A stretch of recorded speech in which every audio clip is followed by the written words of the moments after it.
ಸಾಯಿಬಾಬಾರವರ ದರ್ಶನ ಪಡೆಯದೇ ಇದ್ದರೂ ಸಹ ಅವರ ಲೀಲೆಗಳನ್ನು ಓದಿ ನಾವು ಅದೇ ಸಂತೋಷವನ್ನು ಎಂದು ತಿಳಿದು ನಾನು ಈ ಕಾರ್ಯದಲ್ಲಿ ಅನುವಾದೆ ಅಂತ ಹೇಳಿ ಹೇಮಂತ್ ಪಂತ್ರ ಹೇಳ್ತಾರೆ. ನಾನು ನನ್ನದು ಅನ್ನುವಂತಹ ಒಂದು ಅಹಂಕಾರವನ್ನು ಅವರ ದಿವ್ಯ ಚರಣಾರವಿಂದಗಳಲ್ಲಿ ಅರ್ಪಿಸಿರುತ್ತೇನೆ.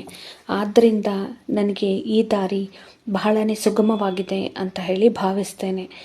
ಅವರು ನನಗೆ ಇಹಪರಗಳೆರಡರಲ್ಲಿಯೂ ಸಂತೋಷವನ್ನು ದೊರಕಿಸಿ ಕೊಡ್ತಾರೆ ಅಂತ ಹೇಳಿ ನನ್ನ ಒಂದು ಅಚಲ ನಂಬಿಕೆ.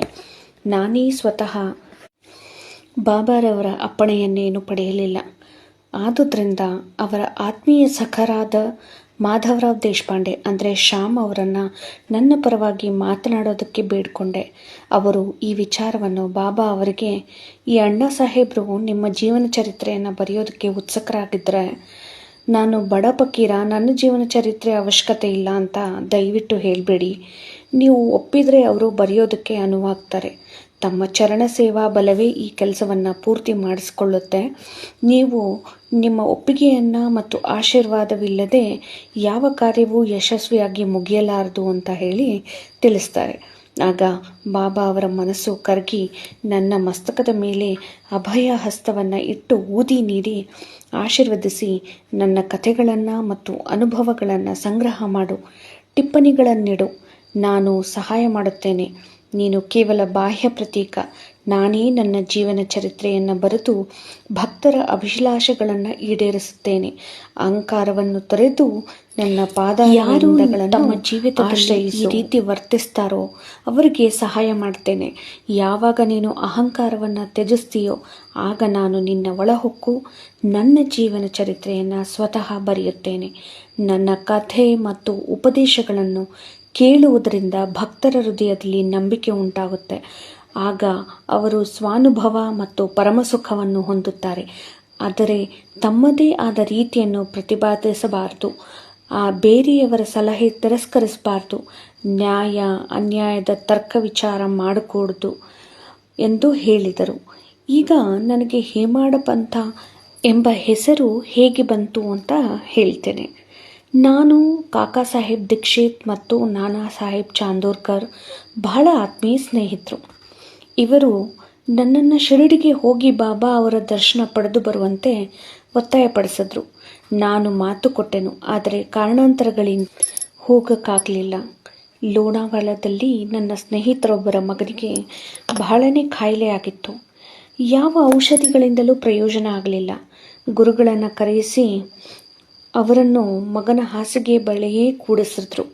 ಆದುದರಿಂದಲೂ ಪ್ರಯೋಜನ ಆಗಲಿಲ್ಲ.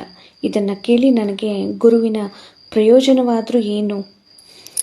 ಗುರುವಿನ ಸಹಾಯದಿಂದ ಏನೊಂದು ಸಾಧ್ಯವಾಗದೇ ಇದ್ದರೆ ನಾನು ಶಿರಡಿಗೆ ಏಕೆ ಹೋಗಬೇಕು ಅಂತ ಅನ್ಸೋಕ್ಕೆ ಶುರುವಾಯಿತು. ಈ ರೀತಿ ಯೋಚಿಸ್ತಾ ನಾನು ಶಿರಡಿ ಪ್ರಯಾಣವನ್ನು ಮುಂದೂಡಿದೆ. ಆದರೆ ಅನಿವಾರ್ಯವಾದದ್ದು ಆಗಲೇಬೇಕು. ನನ್ನ ವಿಷಯದಲ್ಲಿಯೂ ಸಹ ಈ ರೀತಿಯಾಯಿತು. ಪ್ರಾಂತಾಧಿಕಾರಿಯಾದಂತಹ ನಾನಾ ಸಾಹೇಬರು ಬಾಸಿನ್ನಿಗೆ ಪ್ರಯಾಣ ಬೆಳೆಸಿದ್ದರು. ಠಾಣಾದಿಂದ ದಾದರಿಗೆ ಬಂದು ಬಾಸಿನ್ ಗಾಡಿಗೆ ಕಾಯುತ್ತಾ ಇದ್ದರು. ಅಷ್ಟರಲ್ಲಿ ಬಾಂದ್ರಾಗೆ ಹೋಗುವ ಲೋಕಲ್ ಬಂದಿತ್ತು. ಆಗ ಅವರು ಬಾಂದ್ರಾಕ್ಕೆ ಬಂದು ನನ್ನನ್ನು ಕರೆಯಿಸಿ ಶಿರಡಿ ಪ್ರಯಾಣವನ್ನು ಮುಂದೂಡಿದ್ದಕ್ಕೆ ತರಾಟೆಗೆ ತೆಗೆದುಕೊಂಡ್ರು. ಆಗ ಅದೇ ರಾತ್ರಿ ಶಿರಡಿಗೆ ಹೋಗಲು ನಾನು ನಿರ್ಧರಿಸಿದೆ. ದಾದರಿಗೆ ಹೋಗಿ ಅಲ್ಲಿಂದ ಮನಮಾಡ್ ಗಾಡಿಯನ್ನು ಹಿಡಿಯಬೇಕು ಅಂತ ಹೇಳಿ ದಾದರ್ಗೆ ಹೊರಟೆ. ಇನ್ನೇನು ರೈಲು ಹೊರಡೋದ್ರಲ್ಲಿತ್ತು. ಆಗ ಓರ್ವ ಮಹಮ್ಮದೀಯನು ನಮ್ಮ ಗಾಡಿಗೆ ಬಂದು ನನ್ನ ಸಾಮಾನು ಮುಂತಾದವುಗಳನ್ನು ನೋಡಿ ಎಲ್ಲಿಗೆ ಪ್ರಯಾಣ ಅಂತ ಕೇಳ್ತಾನೆ.